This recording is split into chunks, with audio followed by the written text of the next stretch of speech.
Irmãos, o tema da nossa mensagem hoje é a graça dada a cada um de nós. A graça dada a cada um de nós. A Bíblia fala sobre isso, a graça dada a cada um de nós. Nós falamos de graça num contexto geral, mas existe uma graça dada a cada um de nós. A Bíblia fala isso. E nós vamos falar sobre isso hoje. O que isso significa? O que é a graça dada a cada um de nós? Vamos lá. Abra sua Bíblia, por favor, em Efésios capítulo 4. Efésios 4, e nós vamos ler do versículo 4 em diante. Vamos começar no versículo 4.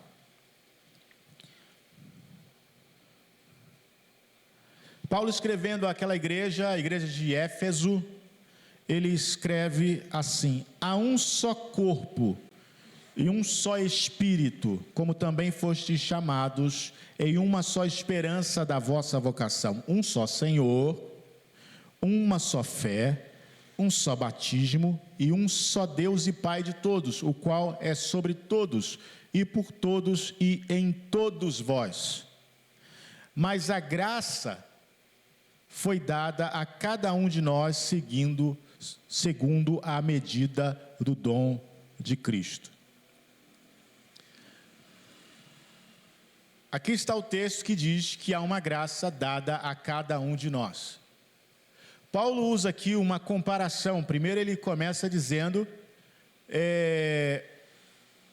que há uma unidade no corpo, ou seja, que a igreja, há um corpo só, há uma igreja só, né? Jesus não vai voltar para buscar as igrejas, ele vai voltar para buscar a igreja, né? Jesus não enxerga uma única igreja, ou uma única denominação. Jesus é a igreja do Senhor, certo? Agora, quem é a igreja do Senhor não somos nós que definimos. Isso é importante, né? Porque há muita gente aí, há denominações aí que falam assim: nós somos a igreja certa, é aqui que Deus escolheu, né? Tem até um camarada aí que fala que é pastor também, que diz: eu sou pastor, só eu sou pastor, os outros não são. Então tem tudo isso aí, mas na verdade Jesus vai buscar a igreja, e todos que pertencem a uma igreja são a igreja? Provavelmente não, mas ele vem buscar a igreja, e a igreja é a reunião de todos os crentes que estão em todas as denominações, né, e de todos aqueles que confiam em Jesus, ou até aqueles que não estão em uma denominação, mas que confiam em Jesus. Esses são aqueles que serão salvos. Eu sei que eu falo essas coisas, irmãos, e tem gente que gosta de polemizar. Não, mas para ser salvo tem que estar na igreja. Definindo que o templo não é a igreja. A igreja somos nós, certo? Se Jesus voltar e a gente estiver trabalhando, a gente não vai estar na igreja. Então, na verdade, não é esse o sentido. Não, mas você tem que pertencer a alguma igreja. A Bíblia também não diz isso. A Bíblia diz que você... qual é o sentido da igreja? Qual é o sentido da reunião, irmãos? Nós vivemos num mundo caído, num mundo mau. A comunhão é importante para o nosso fortalecimento. Não existe ninguém que fale assim: eu não preciso de ninguém. Isso é contra o Evangelho, porque o Evangelho é unidade, é a unidade do corpo. Então aquele que diz eu não preciso, na verdade ele está indo contra. Então não é que não possa existir um crente que não está congregado numa igreja, não é isso, mas a reunião em si, ela é para a saúde do crente, assim como o ministério é para a saúde do crente. Quando nós não nos integramos de forma definitiva, né? A gente tem um sentimento assim de que, por que eu vou? Eu não faço parte de nada. Essa pandemia fez muita gente se passar por isso, pensar dessa forma: por que eu vou na igreja? Eu não faço nada. Só que a gente não vai na igreja só para fazer alguma coisa, não é verdade? Congregar é importante para a nossa fé. Quando nós ficamos sem congregar, Todos nós passamos por isso, né? Esse tempo todo de pandemia, muitos meses fechados. Irmãos, é terrível. E não adianta falar que, vocês são tudo religiosos, acostumados à igreja. Não, não é, não vem falar com isso não. Fala do salmista que falava assim, como amáveis são os teus tabernáculos. Eu queria estar à porta da casa do meu Deus. Fala que ele é religioso, né? Aí quando você fala que queria estar na igreja, você é religioso. Não, irmãos, isso é amor à casa de Deus, é amor à obra de Deus. Né? E tem gente para criticar isso. Se você vai à igreja, fala que você é beata. Tu é beata, tu é baratinha de igreja. Não, irmãos, não somos não. Nós amamos a casa de Deus. É diferente. Quem não ama, fique livre. Agora, eu amo a casa de Deus. O salmista mesmo diz, como amáveis são os teus tabernáculos. Salmo 120, Salmo 84, Salmo 122, o salmista fala, alegrei-me quando me disseram, vamos à casa do Senhor. Então é motivo de alegria, né? E não há nada errado com isso não, né? Aquele crente que se diz crente e critica o outro crente porque quer ir na igreja, vai orar, tá, meu filho? Vai orar, porque a coisa está feia, né? Tu quer ir na igreja toda hora, tu é barata de igreja. Prefiro ser barata de igreja do que ser camarão no inferno. Vai ser o camarãozinho assado lá no inferno. Eu não quero não, eu prefiro ser barato da igreja, tatuí de igreja, do que ser camarão no inferno. Bom, mas vamos lá, deixa de brincadeira, vamos para frente. Então, essa graça é dada, embora haja essa unidade do corpo, a unidade do Espírito, porque há um Espírito só, embora a gente seja chamado também numa só esperança, embora haja só um Senhor, embora haja uma só fé e um só batismo, um só Deus e Pai de todos, há uma graça que ela é distribuída, ela é, vamos dizer assim, multifacetada, ela é distribuída não de forma igual. É isso que ele está dizendo. Ela opera de formas diferentes. Ela é segundo a medida do dom de Cristo. Estão entendendo? Ele faz uma comparação. Embora seja há uma graça, mas a graça foi dada a cada um segundo a medida do dom de Cristo. E aí ele começa a explicar mais abaixo. Por isso, versículo 8, diz, subindo ao alto, levou cativo o cativeiro e deu dons aos homens. Ora, isto ele subiu, que é, senão que também antes tinha descido às partes mais baixas da terra. Aquele que desceu é também o mesmo que subiu acima de todos os céus, para cumprir todas as coisas. Então, à medida do dom de Cristo, ele deu dons aos homens. A graça, ele deu dons aos homens. Essa graça que nós recebemos, nós não recebemos uma medida igual. Nós recebemos de acordo com o dom que Cristo dá. E quem determina é Cristo, não somos nós. Eu já vi pastor dizer para mim, assim, eu não reconheço chamado de Deus na sua vida. Não é para o pastor reconhecer.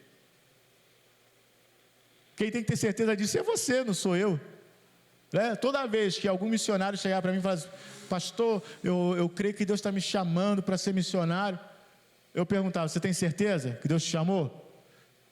Eu tenho. Então vai, meu filho, não sou eu que vou determinar se você é missionário, se você deixa de ser missionário, não. Porque o chamado é de Deus. Se Deus dá a graça, se Deus capacita, é Deus que capacita. Nós não determinamos, não, eu não vejo isso em você, eu acho que você não serve para isso, eu acho que você... Quem sou eu para dizer isso? Mas em muito lugar é assim. Eu comecei a tocar violão. Não quero que você toque violão, eu quero que você toque piano. Isso não existe, irmãos. Pastor mandando na vida dos outros. Pastor, o que você acha? Estou pensando em casar em setembro. Não, setembro não. Vai casar só em dezembro, porque eu vou mandar na data que você casa. Você está entendendo? Então essas coisas não existem. Deus, segundo o dom de Cristo, distribuiu os dons na medida da graça que é dada por Cristo. Olha o versículo 11. Ele mesmo deu uns para apóstolos, outros para profetas, outros para evangelistas e outros para pastores, doutores. Então, a gente vê o quê? Que Cada um desses grupos, né, apóstolos, profetas, evangelistas, pastores, doutores, eles têm funções diferentes. E por ter funções diferentes, eles têm também habilidades diferentes. Né? Habilidades diferentes. Então isso é claro. O apóstolo não vai fazer a mesma coisa que o profeta faz, o profeta não vai fazer a mesma coisa que o evangelista faz, o evangelista não vai fazer a mesma coisa que o pastor faz, cada um vai fazer de acordo com a medida do dom de Cristo. E não há nada errado nisso. E aqui não coloca importância se um é melhor, se o outro é pior, entendeu? Esse dom é mais importante. Não, irmãos, todos os dons dados pelo Senhor à igreja são importantes. Você seria capaz de olhar para algum órgão seu, algum membro seu e falar assim: esse não é importante, pode cortar. Todos são importantes. Não, eu tenho 2 orelhas, pode cortar uma. Não tem problema não. Eu quero as minhas 2 orelhas. Eu tenho 10 dedos, não pode cortar nenhum, eu quero os 10. Não é verdade? Então, da mesma forma, os dons também na igreja, eles são importantes, igualmente importantes, porque eles são dados por Cristo. Eles são dados por Cristo. Agora, por que eles são dados à igreja? Eles são dados à igreja, tá? O dom pertence à igreja. Isso é importante saber. Né? O dom não pertence a você, é dado à igreja. É por isso que eu sou apóstolo, mas eu não vou congregar, porque esse negócio de congregar está por fora. Não, mas peraí, o dom é dado à igreja. Como é que você vai receber um dom e não vai congregar? Eu sou pastor, mas eu só vou ficar em casa porque eu não... Não, o dom é dado à igreja. Eu sou ministro de música, mas eu vou só... Não, o dom é dado à igreja, pertence à igreja, é para ser exercício da igreja. Não, eu sou ministro de música, mas agora eu vou lançar um trabalho solo, eu vou só cantar música pop. Não, meu filho, é da igreja. É isso que as pessoas não estão entendendo. Irmãos, vou comparar aqui, mesmo correndo o risco de ser mal interpretado. Nós temos uma grande organização, como uma grande empresa.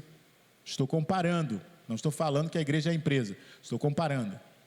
Como uma grande empresa, e nessa empresa tem muitos funcionários, e todos eles receberam treinamento para uma determinada área.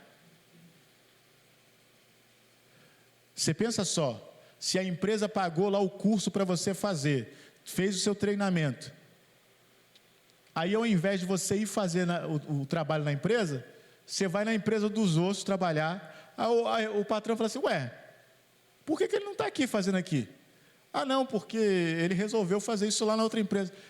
Então a outra empresa lá vai pagar o salário dele, eu não vou pagar o salário dele. Os dons e os talentos que Deus nos deu é para serem exercidos na casa de Deus. Se eu estou priorizando outra coisa, exercendo em outro lugar, ou fazendo outra coisa, Deus fala assim: mas como assim? Se os dons foram dados para a igreja, é para a minha igreja, é para usar na minha casa, não é para a pessoa usar ao seu bel prazer. Então, esses equívocos estão acontecendo, e gente achando que não precisa congregar. Não, irmãos, nós fazemos parte de uma grande organização, e essa organização, ela foi levantada para tomar esse mundo de assalto, para dizer que as pessoas precisam ser salvas. Nós temos que saquear o inferno. Esse é o nosso propósito. A nossa indústria, a nossa empresa tem a função de salvar as pessoas desse mundo caótico. É assim que é. Então nenhum funcionário, vamos dizer assim, nenhum empregado da empresa está autorizado a utilizar os seus dons por conta própria. Não, tem que empregar no reino. Quando Jesus chamou os 12 lá, ele viu Pedro lá pescando, teve aquela pesca maravilhosa lá, Pedro se sentiu indigno. Jesus falou: olha, a partir de hoje, você vai ser pescador de homens. Você não vai mais pescar peixe, você vai pescar homens. Jesus mudou ali, esse seu talento de pescar, agora você vai usar no reino. Mas essa é uma mensagem que essa geração não quer ouvir, porque todo mundo quer fazer o que quer fazer, né? Como dizia os antigos, o farinha pouca, meu pirão primeiro. Então eu quero o meu primeiro, só que quem garante o teu pirão é Deus. Essa que é a verdade. Não é você que garante o pirão. E Deus é aquele que multiplica a farinha. Então a gente está olhando a farinha pouca e está pensando, vou botar no meu primeiro. Deus falando assim, não. Você vai fazer primeiro para o profeta. Hã? Como é que é? Você vai fazer primeiro para o profeta, depois você vai fazer para você. Irmão, você vê como é que a lógica do mundo, ela é totalmente contrária à lógica de Deus? Na lógica do mundo seria isso, não, farinha pouca é o meu primeiro. Na lógica de Deus não, farinha pouca faz o dele primeiro. Mas como? Porque eu vou fazer a farinha não acabar. Ela nunca vai ser pouca comigo. Aleluia. Ela nunca vai ser escassa comigo. Ela nunca vai faltar comigo. Essa é a questão, irmãos. É isso que nós precisamos reaprender, sabe? Reaprender. Eu lembro daquelas famílias que criaram seus 5, 6, 10 filhos. Em que o pai saía de casa para trabalhar, mas o trabalho era difícil. E às vezes deixava a mãe com aquela filharada dentro de casa e sem ter o que fazer para comer, esperando o pai voltar com alguma coisa para poder comer. E a mãe colocava os filhos lá e falava assim, vamos orar, meu filho, vamos orar para Deus mandar. E de repente, alguém, um vizinho, eu fiz aqui uns cachorro quente aqui, mas eu fiz a mais e trouxe para vocês, se a senhora aceita? Irmãos, é Deus que faz.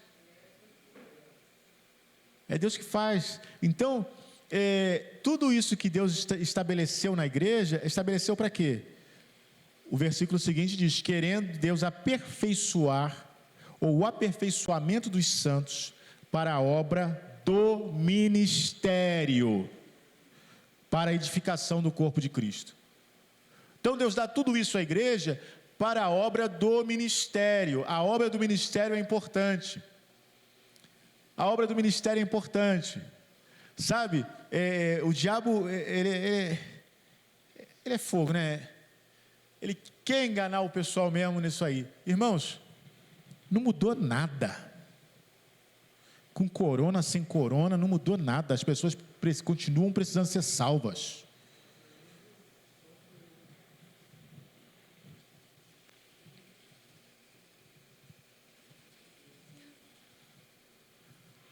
Você já viu que nesse mundo é uma grande hipocrisia?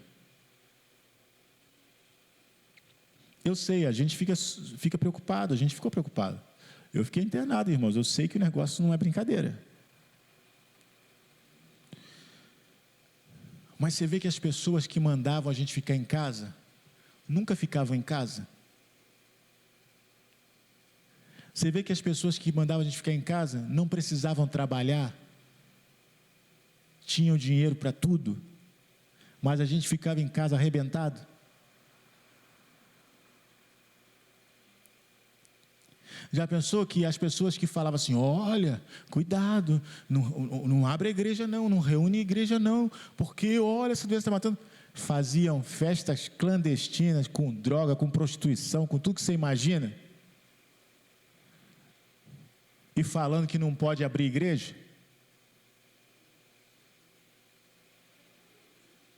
Irmãos, é isso que a gente tem vivido nesse país. No país não, no mundo.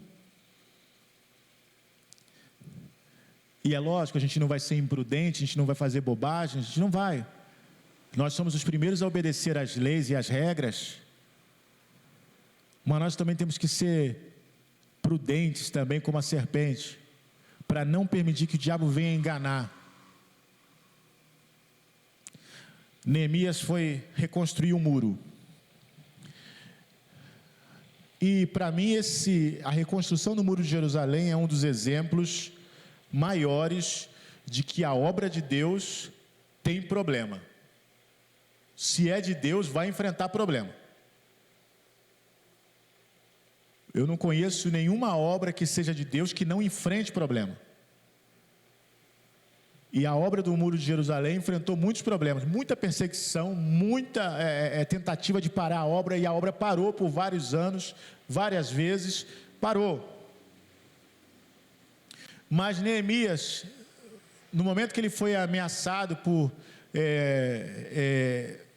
por Tobias, lá pelo outro lá, que eu agora até esqueci o nome dele, Sanbalate, agora até o nome dele, deixa para lá. Aí, quando Neemias foi ameaçado, o que ele começou a fazer? Os homens todos que trabalhavam lá na obra, com uma mão eles faziam a obra, e com a outra eles seguravam a espada. E tinha um responsável por tocar a trombeta. Então, se viesse qualquer ataque, aquele que era responsável tinha que tocar a trombeta, e todos eles se reuniriam num lugar só. Irmãos, a obra é grande, nós ficamos separados por causa desse negócio todo, mas quando tocar a trombeta, o povo tem que se reunir num lugar só. Tem que se reunir num lugar só. Sabe por quê? Porque o inimigo não dorme e não brinca. Ele está aí, arrebentando a vida das pessoas. E a gente, quantas vezes, fica dando desculpa para nós mesmos. É porque eu. Não. Os dons, a medida de Cristo, é para a edificação do corpo. O corpo de Cristo precisa ser edificado, é para ser usado na obra do ministério. Olha só, até quando? Ele diz no versículo 13, até que todos cheguemos à unidade da fé. Qual é o propósito? Que todos cheguemos à unidade da fé e do conhecimento do Filho de Deus, ao homem perfeito, à medida da estatura completa de Cristo, para que não sejamos mais meninos inconstantes, levados em redor por todo o vento de doutrina, pelo engano dos homens, que com astúcia enganam fraudulosamente. Então, qual é o objetivo desse aperfeiçoamento? Nós precisamos chegar na unidade da fé. E o que é essa unidade da fé? É ter a mesma fé. Unidade da fé é essa, ter a mesma fé. Infelizmente, na igreja de hoje, de um modo geral, os crentes não têm a mesma fé. Não tem. Eu me lembro desde a época que eu entrei na igreja, eu aceitei Jesus numa igreja bem tradicional. Eu já contei isso. Era tão tradicional, que quando alguém falava assim, amém, no culto, o outro olhava assim para trás, assim como assim, o que está acontecendo? O que está acontecendo? Que alguém falou amém no culto. Então o negócio era assim, no culto você via a disputa do mosquito com o ventilador. Quem fazia o zumbido mais alto. Então, só que tinha um grupo que queria um avivamento, tinha um grupo que queria orar, tinha um grupo que queria ser batizado com o Espírito Santo, tinha um grupo que tinha esse negócio todo. Você já pensou que situação é essa dentro de uma igreja? Era confusão e conflito sempre. Não tinha a mesma fé. Enquanto um cria nos dons espirituais, que Deus derramava os dons espirituais, o outro falava, isso aí é língua de bode. Assim, esse era o nível. Então você imagina como é que o negócio era. Quando tinha o concílio, o troço pegava fogo. Não tem a mesma fé. Você acha que isso mudou? Eu estou falando de 35 anos atrás. Você acha que isso mudou? Não, ainda é a mesma coisa. Ainda a mesma coisa. Sabe o que o pessoal acostumou? Isso é assim porque é assim. Mas cadê a base bíblica? Não, sempre foi assim. Tem um vídeo até do pastor falando, aqui não tem homem de barbicha, nada de cavanhaque não. Não tem pastor, nem ninguém na igreja de barbicha. Porque na época do pastor fulano, aí cito o pastor lá de 30, 40 anos atrás, pastor fulano nunca usou barbicha. Esse é o argumento? Não tem ninguém de barbicha porque o pastor fulano nunca usou? Cadê a Bíblia? E Arão, que tinha barba? Não pode ter barba? Irmãos, então são esses absurdos que ainda existem hoje. A fé não é de todos. Você fala assim, olha, nós somos salvos pela graça. E somente a graça. Está escrito aqui. Quando Paulo fala com o carcereiro lá, o que eu preciso para ser salvo? O carcereiro pergunta, Paulo fala, olha, crê no Senhor Jesus e será salvo tu e tua casa. Não falou mais nada, não botou mais nada para ele fazer. Creia no Senhor Jesus, será salvo tu e tua casa. Aí vem o que agora? A gente fala, olha, para você receber Jesus, você tem que crer em Jesus. Mas não é só isso, né? Você tem que crer em Jesus, aí você tem que andar em santidade, você tem que não pecar, você tem que... Não, você não tem que fazer tudo isso. Você tem que crer em Jesus. Andar em santidade, isso tudo é consequência da entrada de Jesus no seu coração. Isso vai, né, se você ama a Cristo, esse amor vai te conduzir a isso. Mas para ser salvo, você não precisa disso. Para ser salvo é crer em Jesus. Mas todos, irmãos, todas as vertentes que a gente tem religiosas aí que sejam, né? Seja calvinista, seja arminiano, seja, sei lá o que for, todos esses aí, tem alguma coisa que você tem que acrescentar à fé para poder ser salvo. Se você não acrescentar, você não vai ser salvo. Só a fé, eles não creem. É justificado pela fé, mas tem que fazer isso aqui. Não tem mais. Você é justificado pela fé em Jesus Cristo e ponto final. Mas e o pecado, pastor? Irmãos, o problema do pecado é o problema do Espírito Santo. E ele sabe muito bem como combater isso através do fruto do Espírito Santo.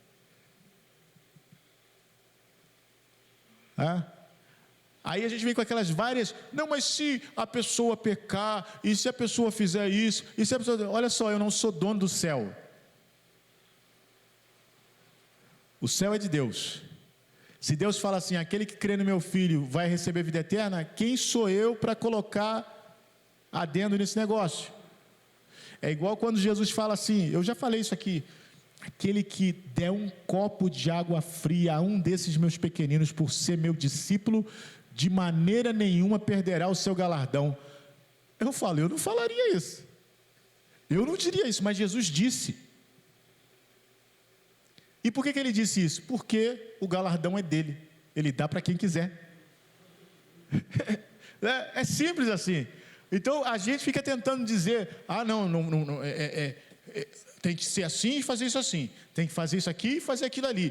Não, irmãos, você tem que crer em Jesus. Agora, se você é a igreja, você está inserido nisso aqui. Você pode até escolher, não quero fazer parte de nada disso, mas vai ser muito triste para você. Porque isso aqui é o que há de melhor nessa jornada. Viver nesse mundo, imagina, vou contar uma história para vocês. A primeira vez que eu fui na Austrália, eu fui para fazer um curso e tinham 2 brasileiros que ficavam comigo, uma menina e um rapaz. E foi tudo bem, tudo ótimo, né? Tinha uns percalçozinhos, mas foi tudo bem. Fora eles, né? A não ser que a gente encontrava um outro brasileiro em outro lugar, mas fora eles, a gente não tinha contato nenhum com brasileiro. A gente ficou numa casa onde tinha coreanos, ou seja, ou a gente falava inglês com eles, ou coreano, mas coreano a gente não ia falar, era só o inglês ou nada. E a gente só falava português entre a gente. Irmãos, a gente sentia necessidade de falar português. O dia que a gente foi, depois já de uns 15 dias, que a gente foi num restaurante brasileiro e que a moça falou português com a gente, foi assim, meu Deus, foi um alívio assim na alma. Porque o tempo todo, quando você está falando uma outra língua, há um esforço seu para entender e para falar outra língua. Então, quando falava... Então, não fazia nenhum sentido eu estar num país estrangeiro, que não falava a minha língua, e ficar separado dos brasileiros. Por quê? Porque falar com eles me trazia uma paz, uma tranquilidade, porque era a minha língua. Era uma familiaridade. Então, veja bem, nós estamos aqui nessa terra. Estou dando essa história toda para contar isso. Nós estamos aqui nessa terra. Nós não pertencemos a esse mundo. Nós somos estrangeiros aqui. O mundo lá fora não fala a nossa língua. Não fala a nossa língua. Não, pastor, nós temos que falar a linguagem. Ele não fala a nossa língua. Ele não entende os valores do nosso país. Eles não entendem o nosso rei. Eles não conhecem a nossa cidadania. Eles não sabem nada. Eu me lembro, a gente estava na África lá com o Kim e com a Gisele. A gente foi num McDonald's comprar um hambúrguer. Aí a gente está conversando assim na fila, blá, blá, blá, e tinha um casal atrás assim, apavorado, tentando entender. A menina não resistiu e perguntou: que língua é essa? Ela nunca tinha ouvido português na vida. Aí falou, português. Ela ficou assim, ela nunca tinha ouvido português na vida. Então o mundo não entende a nossa língua. Por quê? Porque nós falamos a linguagem do Espírito. E só pelo Espírito de Deus é possível ser discernido. Então veja bem, é uma coisa louca eu não querer ficar junto das pessoas que falam a minha língua. Como é que eu vou querer ficar separado daqueles que falam a minha língua? Então esse negócio de crente em casa, isso não existe, irmãos. Eu quero alguém que fale a minha língua. Eu quero conversar com pessoas que falam a minha língua, que entendem o que eu estou falando, que pertence ao mesmo país que eu pertenço. Por quê? Porque quando eu estou com você, eu me lembro de casa. Quando eu estou com você, eu me lembro do céu. Quando nós nos reunimos aqui, irmãos, nós nos lembramos do nosso país, da nossa nação. Aleluia! Essa é a razão. É por isso que não há porque esse movimento que o pessoal aí, não precisa congregar, não. Isso é uma obra do diabo. Porque eu quero ficar perto das pessoas do meu país. Eu preciso. Porque na hora H, eles entendem. Quando eu falar, irmãos, a verdade é essa. Não é verdade? A gente entende tudo, até a gente entende tudo. Não é verdade? Fulano estava lá em casa, estava falando lá. Você sabe o que isso significa, né? Todo mundo sabe o que isso significa. Você não precisa explicar. Você ouve esse som, você sabe que tem uma ironia nisso aí. Que você, estou vendo.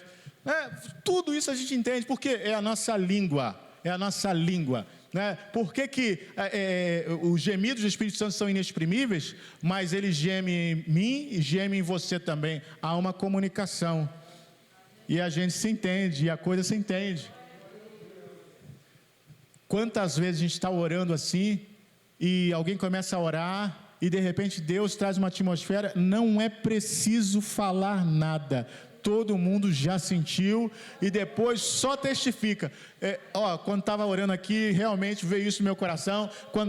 Quando fulano falou isso aqui, Deus trouxe isso no meu coração. E só vai testificando, porque é a mesma língua. É o mesmo povo. Nós fazemos parte desse povo. E por último, vamos ler aqui o versículo 15 e 16. Antes, seguindo a verdade em amor, cresçamos em tudo naquele que é a cabeça, Cristo, do qual todo o corpo bem ajustado e ligado pelo auxílio de todas as juntas, segundo a justa operação de cada parte, faz o aumento do corpo para sua edificação em amor. Então, recebemos dons diferentes, somos treinados, somos capacitados, somos edificados para quê? Para seguir essa verdade em amor, para crescer em tudo naquele que é o cabeça. Nós precisamos crescer em Cristo, a igreja, o corpo precisa crescer em Cristo, e o corpo bem ajustado, ligado pelo auxílio, nós somos ligados, todas as juntas, né? Nós temos juntas, o corpo de Cristo também tem juntas, todas as juntas estão cooperando, com cada parte, faz com que haja um aumento do corpo, um aumento do corpo. Irmãos, eu creio, você não está aqui por acaso, você faz parte desse corpo. Você não veio para cá porque gosta do pastor Nilson. Você veio para cá porque Deus tem uma obra com você aqui. Irmãos, nós vemos que todos aqueles que vieram para cá buscando uma oportunidade, não ficaram. Porque isso aqui não é um balcão de emprego, não é oportunidade. Porque é para servir a Deus.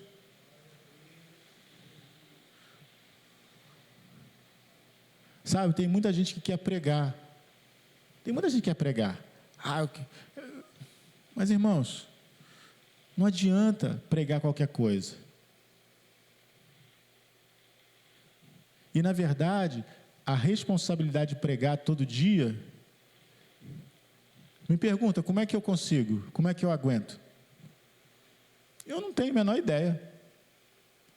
Você acha que é fácil pregar todo dia? Todo dia de manhã eu prego. Aí quarta-feira eu prego 2 vezes, domingo eu prego 2 vezes. Você acha que isso é fácil? Isso não é fácil. Isso requer um desgaste espiritual muito grande, mas o Espírito me fortalece para fazer. Se eu pudesse escolher, é claro que eu quero descansar, mas eu também sei que aqui não é meu lugar de descanso. Deus me chamou para isso, para falar. E agora, mais do que nunca, nós estamos convencidos de que essa mensagem precisa ser pregada e falada. Por quê? Porque, irmãos, é por isso que o diabo tenta, sabe? É a última coisa que eu vou falar, nós vamos orar.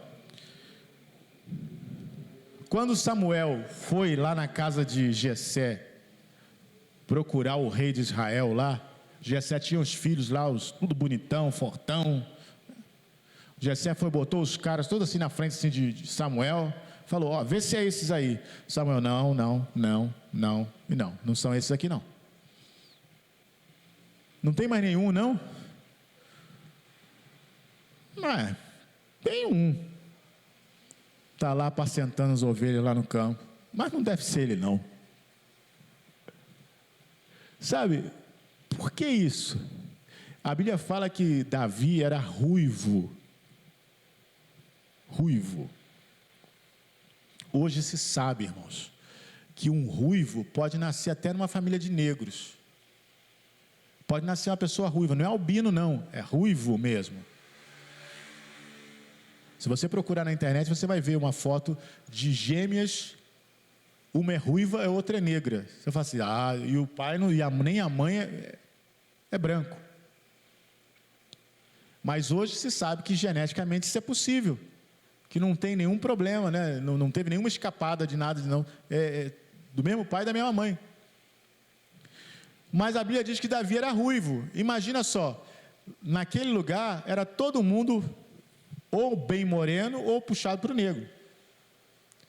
E Davi sai ruivo. O que passou na cabeça? Tanto que Davi fala, em pecado me concebeu minha mãe.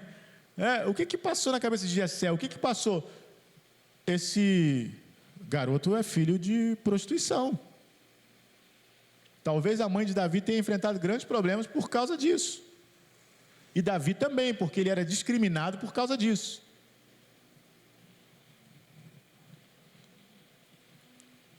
Então Jessé fez de tudo para esconder Davi. Não vou mostrar esse. Vou esconder esse. mas era justamente aquele que Deus queria que fosse rei de Israel. Deus marcou Davi. Davi veio marcado para ser. Ele não nasceu ruivo por acaso, não. Deus marcou ele. Irmãos, muitas vezes o inimigo quer esconder a igreja. Não. Mas Deus já escolheu. Deus já escolheu esse lugar, Deus já escolheu a sua vida, Deus já escolheu você. Você é o corpo de Cristo, você é a igreja do Senhor, e o diabo não pode fazer nada com respeito a isso.